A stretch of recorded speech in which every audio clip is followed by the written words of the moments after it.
Walang kinikilingan, walang pinoprotektaham, walang kasinungalingan.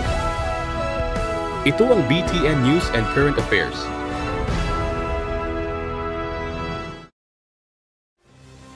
Reklamong inciting to sedition at grave threats isinampal laban kay Vice Presidente Sara Duterte sa DOJ ng NBI dahil sa pagbabanta umano sa Pangulo.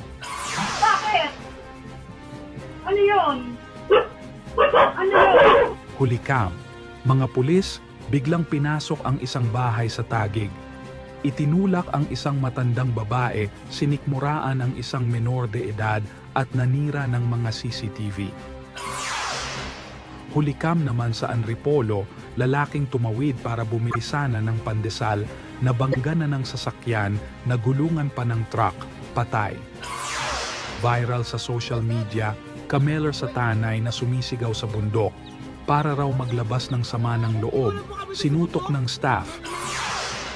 Research vessel ng China na binuntutan ng barko ng PCG, tila may ginagawang kakibang umano sa karagatan ng Pilipinas. Ano ang love language mo? Ngayong nalapit ang Valentine's Day, pakinggan natin ang boses mo.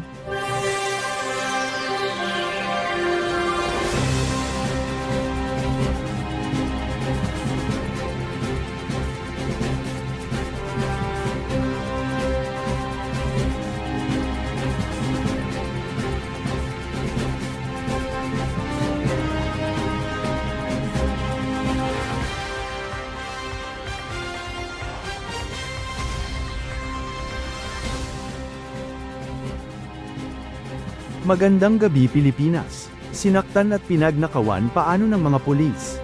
Ang isang jean sa Taguig, sagip ng marahas pagpasok sa kanang bahay para silbihan umano ng arrest warrant. Ginang biktima peke ang warrant na ginkan sa isang drug case, jung saan matagal nang siyang napawalang sala. Inalis muna sa pwesto ang mga pulis naksama sa operasyon at sasampahan ng kasing kriminal at administratibo. Narito ang mga reporta si Henry Sanchez,